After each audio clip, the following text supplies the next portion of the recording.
Imagine the unthinkable. A beautiful, serene day suddenly morphs into a desperate fight for survival. For most of us, these are just fleeting imaginations that we keep locked away. But for some, they become terrifying realities. Take Michael Ness, for instance. One fateful day, he was confronted with an unimaginable decision as a monstrous great white shark zeroed in on his 16-year-old son, Nathan. What do you do when a nightmare turns real? It was the 21st of April, 2024, and a seemingly ordinary fishing trip turned into a nightmare that no one on West Beach near Adelaide, South Australia would ever forget. At around 1:40 p.m, the tranquility of the afternoon was shattered by the horrific cries of a teenage boy. Nathan Ness, a spirited 16-year-old, was enjoying a day out with his father and two younger siblings. They were casting their fishing lines into the sparkling water, hoping for a great catch. Little did they know, they were about to encounter a true terror of the deep, a great white shark. Nathan, with the recklessness only a teenager could muster, managed to catch the fearsome shark. His heart raced with excitement as he reeled it in, ready to immortalize his triumph with a photo. But as he posed, clutching the shark by its tail, a dreadful twist awaited him, literally. His younger sister, Megan, would later recall with a trembling voice, he thought it would be cool if he held the tail so he could get a photo with it. And then the shark turned around and bit his leg. Can you imagine the shock? The sheer, paralyzing fear that must have coursed through Nathan in that split second. Michael Ness, Nathan's father, watched in horror as the scene unfolded.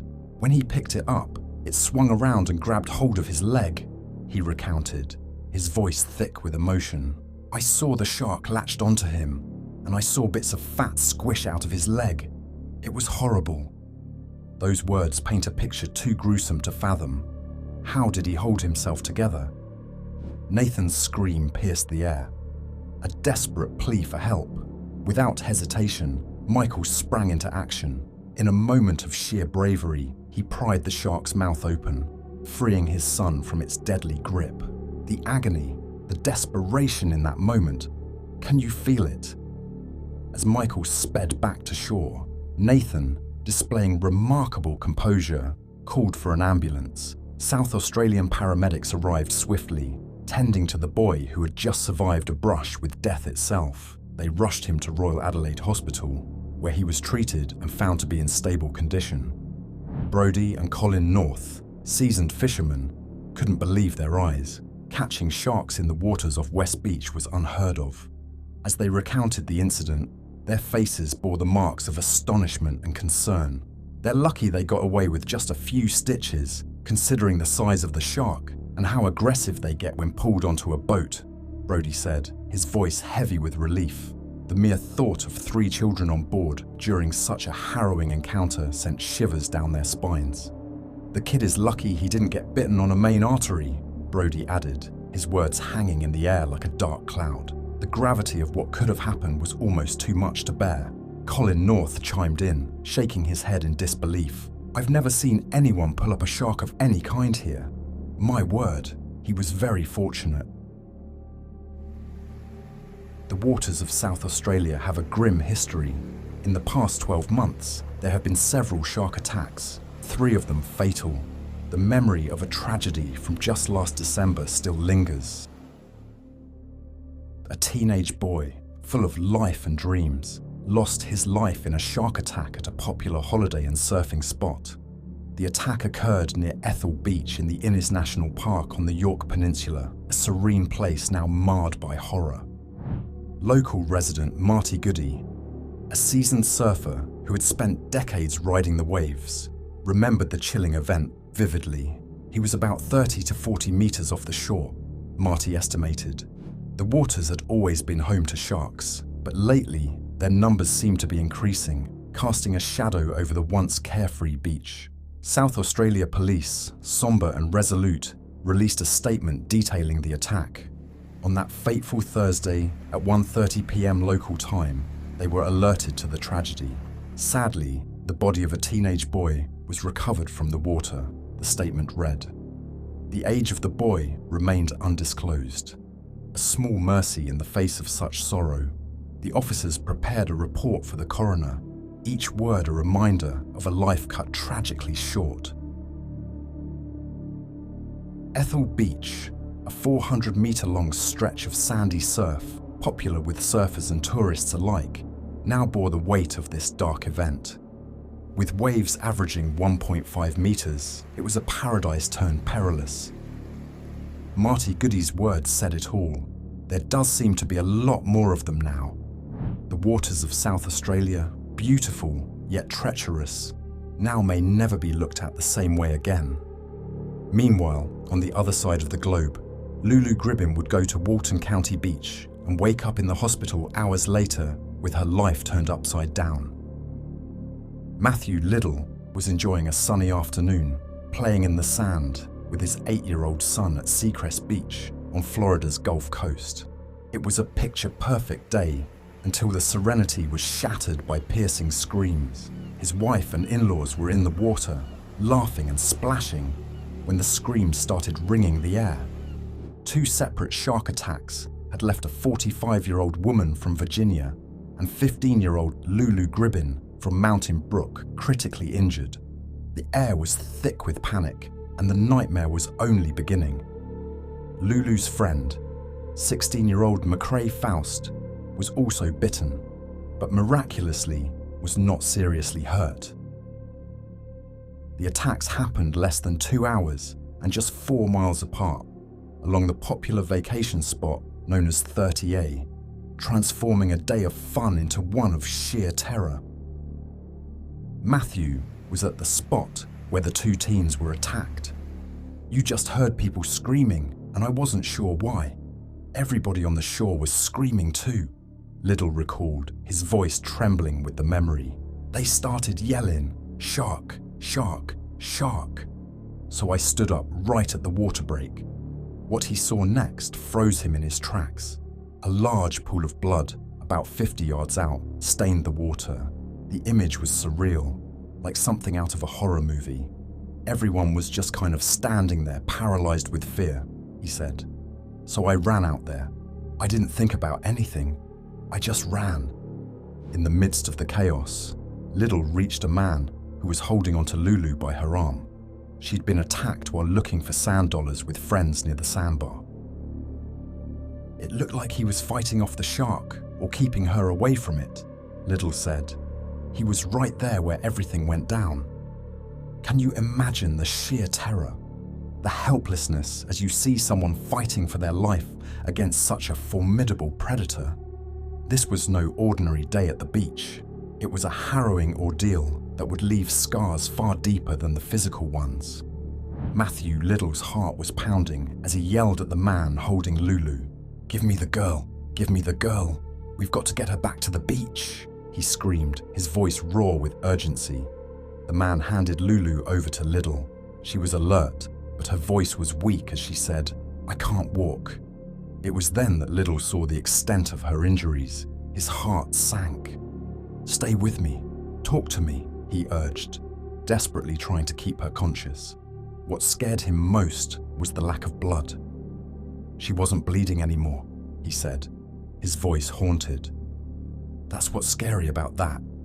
She had lost that much blood." Liddell raced to the shore with Lulu in his arms. Thankfully, 2 doctors, Dr. Ryan Forbes and Dr. Muhammad Ali, and a nurse who happened to be on vacation, sprang into action. Liddell handed Lulu over to the professionals. "I was just part of the chain," he said. "I got her from where the attack happened to the beach." Once at the beach, the doctors immediately began treating Lulu, using blankets, tourniquets, and towels to stop the bleeding. "We made sure we got her down to the sand properly," Liddell said, his voice filled with hope. "I hope I did the right thing." As the chaos continued, Liddell's wife pulled him and their son away from the immediate scene. The area around Lulu and McCrae, who was bitten on the foot, was crowded with people. "That's when everything got hysterical," he recalled, the panic of the moment still fresh in his mind. The Liddell family waited anxiously until both girls were transported to the hospital. "We felt horrible for their family, for those girls," Liddell said, his voice heavy with emotion.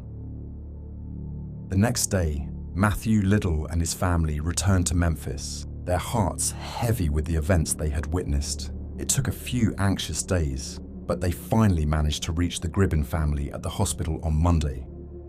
Lulu had been airlifted to Sacred Heart Hospital in Pensacola, where she immediately underwent surgery. The news from the surgeons was devastating. The shark had bitten off Lulu's left hand, and they had to amputate her right leg halfway from her knee to her hip. She had also lost 2/3 of her blood. How did she survive such a horrific ordeal? On Monday, Lulu's mother, Ann Blair Gribbin, gave an update on her daughter's condition. Nothing about her personality or funny, smart-loving self has changed one bit. She may have lost her hand and her leg, but she is here, and we are truly grateful for that, she wrote. Can you imagine the strength it takes to maintain such a positive spirit after losing so much? Lulu underwent more surgery to clean out her wounds, flush out any bacteria, and begin closing up the amputation sites. Surgeons searched for shark teeth in her wounds, teeth that could have been a painful souvenir, but found none. Lulu, ever the resilient one, had said if they found any, she wanted them. Despite her severe injuries, Lulu's determination shone through. She dreams of becoming a doctor, and when a central line was removed from below her right shoulder, she asked to watch. The nurses brought in a big mirror so she could see exactly what they were doing. How incredible is that, to be so curious and brave in such a situation? Lulu remained alert and spoke with visitors, including 2 of her rescuers. Lydell was among them, finally able to see the girl he'd helped save.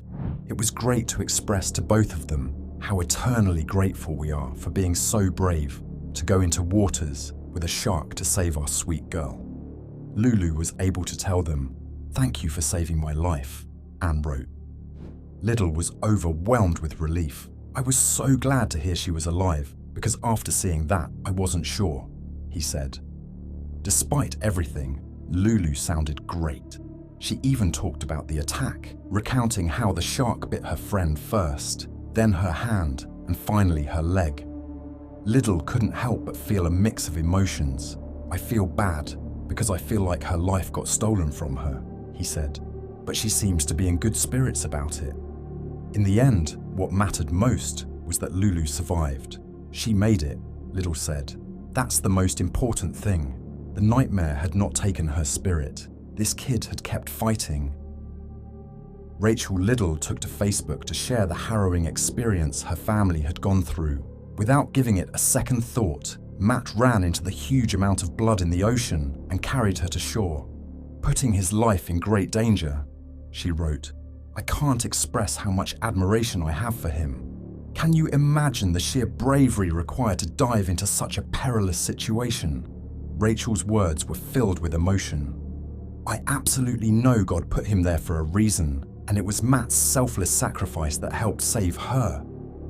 The thought of divine intervention, of being in the right place at the right time, brought a sense of profound gratitude. But Matt Liddell didn't see himself as a hero. "I was part of multiple people that were helping," he humbly insisted. Yet the ordeal was undeniably terrifying. "I've thought about it every minute, all day long, since it happened Friday," he admitted, the memory haunting him. Despite the trauma, Liddell hoped to stay connected with Lulu. For everything she's gone through, she was very thankful and appreciative, he said, marveling at her resilience. "She had more energy than I thought she would. How could someone so young and injured still radiate such strength?" Liddell was touched by Lulu's sweetness and determination. "She seemed very sweet and said she wanted to send me something," he shared. "I plan to continue to follow her recovery. I would love to see her progress." As of the 12th of June, the following update has been posted by Lulu's mother. Today is Tuesday, June 11th, 2024. It has been 4 days since Lulu was bitten by a shark at the beach. Lulu has continued to surprise Joe and me with her attitude, strength, humour, and understanding of what has happened to her. I think she has also surprised her doctors and nurses with how miraculous her journey has been up until this point. Today was a day of recovery after her surgery. It has been a good day, and we'll post more about her recovery tomorrow. Not sure if you're aware, but Lulu is one of our 4 children. She's also an identical twin. Her twin sister Ellie was on the beach with her that day. She also experienced the shark attack, but from a different perspective. She wanted to have a chance to tell her story, and so she has written about what she has experienced. And the way Ellie describes the shark attack is nothing short of bone-chilling. Probably around 2 minutes after the guys had gotten out of the water, a shark appeared. Lila said, "What's that?" Then Adele screamed, "Shark!" Immediately, Lee and I started swimming for our lives. We didn't look back. I didn't even know if the rest of the group was following us. Suddenly, I heard Lulu yell something like, "Stay calm." I finally get close to the shore, so I stand up and turn around, and my life was changed forever. Instantly, I only see blood. She went on to describe how the very ocean brought about the terrifying realization for her. The entire ocean is red. Ocean waves bring the blood closer. And then I see my sister. She is screaming for help, and then she reaches out for Lila because she is the closest to her, and I can see her arm. Her arm without her hand. It was just a limb of flesh, blood, and muscle. No hand to be found. I start crying and screaming, "That's my sister!" I immediately run back into the water, but then realize there is a man picking her up to bring her to safety. At this point, everyone is out of the water, but McCrae, Lulu, and Steve, the guy who saved Lulu. I run up to 2 random girls and break down. They were great comfort and gave such good affirmation and hugs. Thank you, Kate and Carson. But it was at this point that Ellie's relief turned into paralyzing horror.